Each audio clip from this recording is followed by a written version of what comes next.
교회 언니, 교회 언니, 교회 언니, 테이토크, 페미토크, 페미토크 최고. 화이팅!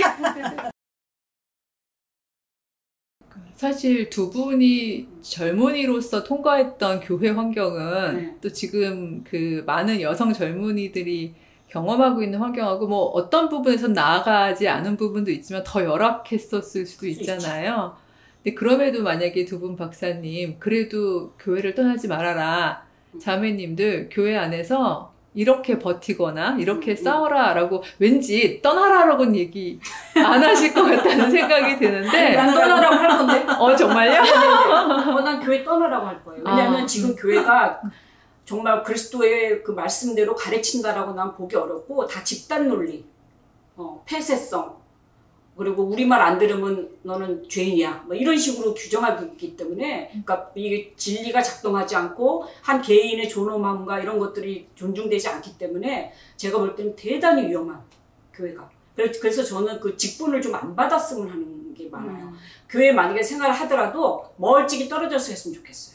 예배는 이제 드려야 되니까 만약에 혼자 예배 드릴 수 없을 때는, 능력이 안 될 때는 예배만 드리고 거기에 연루되지 않는, 교회의 모든 이런 일에 연루되지 않도록 그냥 멀찍이 예배를 드리고, 요즘에는 이런 유튜브나 이런 막 어떤 세미나들이 많기 때문에 같은 생각들을 하고 있는 사람들과 오히려 연대해서 신앙관들 이런 것들을 나누는 게 난 더 건강한 신앙을 가지고 이 시대에 맞는 그런 신앙을 가질 것 같아요. 김순영 박사님은 어떻게 생각하세요? 저는 일부는 동의를 하면서도 또 일부분에 있어서는 쉽게 또 동의가 안 되는 부분도 있어요. 그러니까 이거는 이제 저는 저 나름대로 극복한 게 있고, 네, 박사님은 박사님대로 이제 다른 차원에서 이제 생각하셔서 이제 그런 것 같은데, 지금의 상황은 코로나 때문에 뭐 떠나지 말라고 해도 예배를 공예배에 함께 참여하면서 얼굴을 맞대고 있을 수 있는 상황이 아니기는 한데, 저는 개인적으로는 제가 청년 시절을 돌아보면 저도 무지 많은 봉사를 했거든요. 성가대, 주일학교 교사, 청년부 활동. 네, 근데 저가 청년부 활동할 때도요, 다 남학생들이, 그러니까 남자들이 다 회장을 하잖아요. 그런데 저도 좀 셌나 봐요. 제가 저희 교회가 어릴 적부터 제가 자라난 교회이긴 한데 아주 그 합동측교단이었고요. 근데 제가 청년부에 처음 1호 회장이 됐어요. 성회장. 예, 회장이 됐어요. 그러면 이제 세다는 거예요. 센 언니였던 거죠. 그 당시 아마도 센 언니였던 거지. 걸크러쉬. 그래서 이제 동생들이 순영이 누나랑 얘기하면 이길 수가 없어. 이제 이런 이야기로 사실 하기도 했는데, 그 당시에도 어떤 일이 있었냐면, 단지 여성의 문제가 아니라 젠더 문제 때문이 아니라 그냥 이게 젊은이들 사이에서도 중고등부를 마치고 청년부에 올라와요. 그럼 이제 어느 정도 청년기로서 성장을 하고 자기 생각이 있잖아요. 그럼 이제 교회에 여러 가지 시스템 조직들이 있잖아요. 거기에 동의할 수 없는 부분이 많이 있게 되죠. 그러니 학교 가서 배운 게 있고 느낀 게 있고 이제 이러면서, 그러면 떠나요. 중고등부 때 저의 선후배, 그러니까 선배였던 언니 오빠들이 떠난단 말이죠. 청년부가 돼서.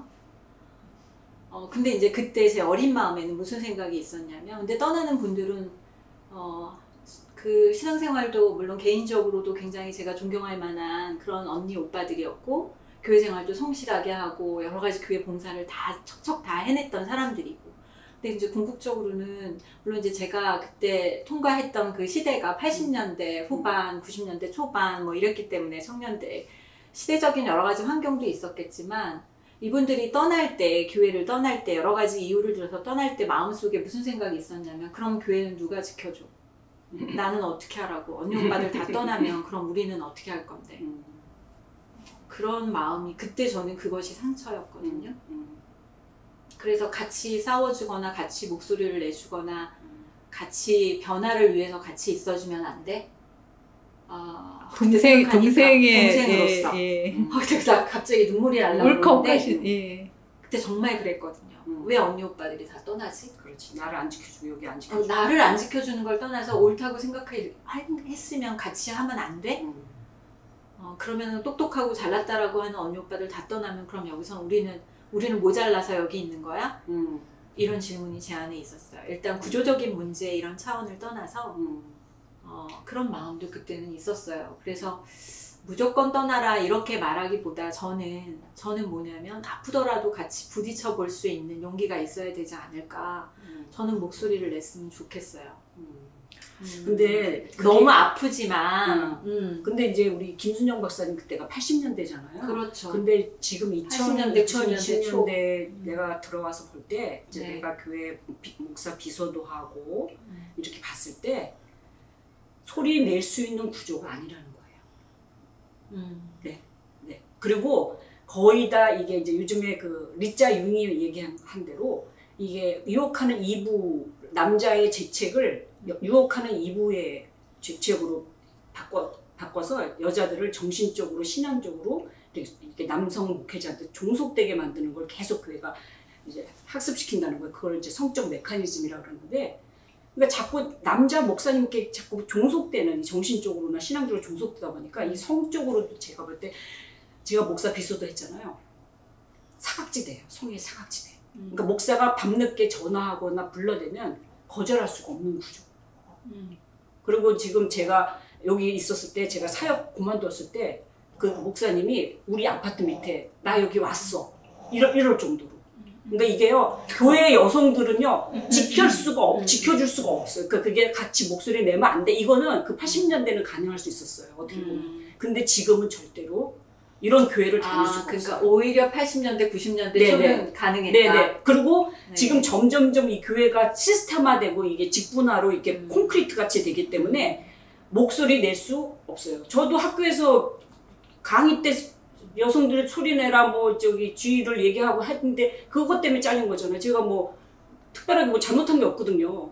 그러니까 그런 소리조차도 내지 못하도록 아예 딱 막는 것이기 때문에 제가 볼 때는 그때는 그나마 낭만적이었고 좀 같이 하지 소리 내지 이런 될 수 있는데, 요즘 같아서 저는 요즘에 이렇게 페이스북에도 그런 말을 많이 하잖아요.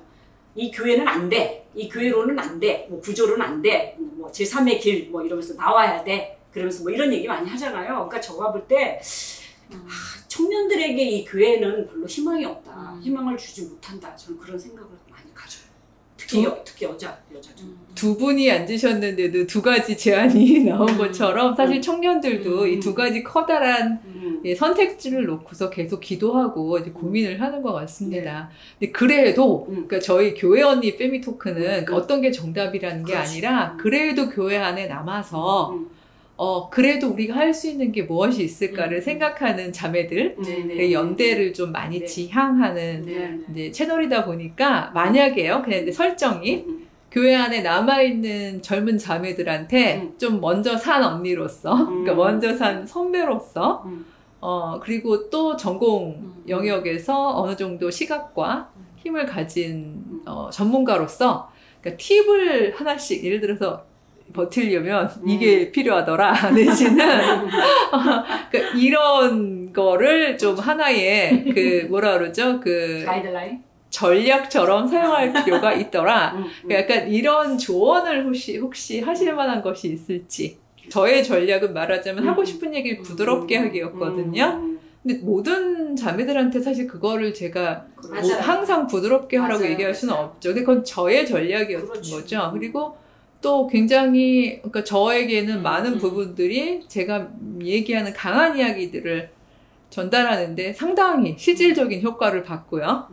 예. 근데 어떤 자매들한테는 또 그게, 그렇게 해도 괜찮구나. 왜냐면 이게 또 아주 강한 페미니즘의 입장에서는 우리가 왜 그렇게 해줘야 돼? 그러니까 왜 우리가 부드럽게 해줘야 돼? 이제 이러면서 거절할 수도 있는 건데, 페미니즘 역시 획일화되어서는 안 되는 거잖아요. 예, 방향을 향해 가되 자기들의 개인 성향 이 부분들을 인정해줘야 되는데, 제가 그렇게 얘기해줌으로써 또 어떤 자매들은 되게 마음이 평안해지고 자기 성향하고 맞기 때문에 자유로움을 얻었다고 그러더라고요. 그러니까 말하자면 이렇게 이제 원칙이었는지 모르겠지만 내가 버티다 보니까 나는 이런 것이 나의 생존 전략 내지는 교회 안에서 완전히 남성들만이 권위를 독점하고 모든 성서 해석권을 독점하는 곳에서 나는 이거 통하던데 뭐 내지는 이런 게 어떨까? 뭐 이런. 일단은 저는 제 경험에 의하면 끌려가는 신앙은 행복하지 않다는 거예요. 근데 교회에 남아서 그런 가부장적인 구조와 교회 설교와 이런 것을 들으면서 내가 신앙을 유지할 수밖에 없는 입장이라면 일단 좀 같은 생각을 하는 사람들과 좀 만나서 힘을 좀 연대해서 힘을 키워야 돼요. 왜냐하면 사람은 혼자서는 못하니까, 특히 교회는. 그리고 교회도 가만히 보면 한 사람이 만약에 목사님한테 찾아가서 그런 이의제기를 하면은 별로 그 사람을 그냥 무시하는 경우가 많지만, 여럿이 의견을 다 나눈 다음에 목사님한테, 목사님 우리가 지난주 설교가 참 불편했습니다. 그래서 하나님의 딸로서 나는 되게 자존감을 갖고 당당하게 가고 싶은데 지난주 목사님 설교는 너무 여성을 함부로 하셨어요. 그래서 좀 설교를 다음에 하실 때는 좀 조심해 주시면 안 되겠어요? 하고 이런 식으로 저는 했으면 좋겠어요. 그래서 힘을 기르고 연대해서 그 소리를 내고, 그 다음에 두 번째는 만약에 성경 해석적이라서 목사님이 만약에 너 신학도 안 한 애가 왜 그래? 막 이러면, 아니 신학을 한 것과 안 한 것과랑은 별도로 이것이 인간과 인간을 대하는 건데 하나님께서 성경에 어떻게 뭐 여성을 함부로 대하라고 말은 없잖아요. 그래서 좀 뭔가 신학했다는 걸 목사님들이 이렇게 말문이 막히면 다 그걸로 다 이렇게 막 누르잖아요. 그렇게 하지 말고 뭔가 그 내공을 키우려면은 제가 볼 때는 이렇게 우리 여박사들 이렇게 성경 강좌 이런 거라든지 신학 강좌 있으면 함께 같이 들으면서 책 같은 것도 스터디도 좀 하면서 밖에 활동을 좀 많이 하면서 밖에서 에너지를 좀 받으면서 안에서 좀 싸울 수 있는 힘을 키웠으면 좋겠어요.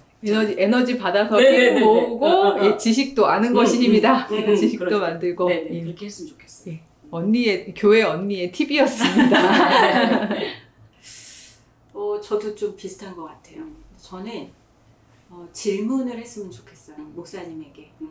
만약에 설교에서 불편한 것이 있었거나 아니면 교회 공동체 안에 자기 동료 그것이 이제 청년들과 함께 있던 아니면은 뭐 집사님 부름과 함께 같이 어떻게 섞여서 뭘 하게 되든 간에 불편한 게 있을 때는 정확하게 묻고 왜 그런지에 대해서 질문을 하고, 질문을 하는 순간 그 질문을 듣는 사람들은 제가 왜 이런 질문을 하지 하면서도 자기 자신을 돌아보게 되잖아요. 그게 질문이 가지고 있는 힘인 것 같아요. 그래서 그냥 좀 한번 좀 물어봤으면 좋겠고, 그리고 설교를 듣고 나서도 왜 우리가 보통 목사님의 설교를 듣고 나면 저거는 목사님의 설교니까 틀린 게 없을 거야. 그냥 그렇게 확실히 믿어요. 그게 가장 큰 문제예요. 맞아요. 질문을 하면 큰일 나는 줄 알아요. 내가 가서 이거 이상한데요, 목사님 이거에 대해서 설명해 주세요. 그러고 가면 이게 어떤 대답을 듣고 오는 거냐면, 넌 왜 못 믿어? 마치 믿음이 없는 것이냐? 예, 그렇게 취급당하는 게 두려워서. 예, 그래서 질문하지 못하는 경우들이 되게 많았고, 그거는 지금 청년들뿐만 아니라 저는 이렇게 교회가 사실은 어떤 그 사회 공동체보다도 여성이든 남성이든 젠더 문제에 있어서 훨씬 더 평등한 모습을 보여줬어야 되는데, 그렇죠. 그렇지 못한 그 결과가 지금 이렇게 심각한 후유증으로 남는 거라고 생각을 하거든요. 이제 그렇게 본다면 그 이유가 뭐냐라고 했을 때, 우리 신앙의 선배들이 목사님의 설교에 대해서 질문하지 않았던 거. 이상하다고 생각되는데도 그냥 목사님 말이니까, 말씀이니까 저건 하나님을 통해서 주신 거야 라고 착각하면서, 왜냐면 인간의 해석이라는 건 언제나 틀릴 수 있다라고 하는 그 겸손을 가져야 되는데, 그럴 여지를 목회자들은, 목사님들은 사람들에게 성도들에게 보여주지 않았잖아요. 우리도 똑같은 사람이라고 한다면 우리도 틀릴 수 있다라는 걸 인정하는 것이 맞는데, 그거를 성도들에게 솔직하게 말하지 못했어요. 그러니까 성도들은 질문하지 못해요. 자기가 듣고서도 이상하다 생각하면서. 그래서 저는 그런 모임이 있었으면 청년들이 설교를 듣고 이상하면 목사님한테 질문했으면 좋겠다. 그래서 교회는 게시판을 좀 만들어 주시라. 설교를 듣고 궁금한 점이 있으면 예, 얼굴 대 얼굴을 마주 대하고 만약에 말할 수 없다면 목사님이 그걸 볼 수 있도록 내가 오늘 설교를 들었는데 이 부분은 왜 그러냐, 이해가 잘 안 돼요 라든지, 아니면 오늘 강박사님 말씀하신 것처럼 오늘 설교는 너무 남성 중심적인 목소리로 들립니다.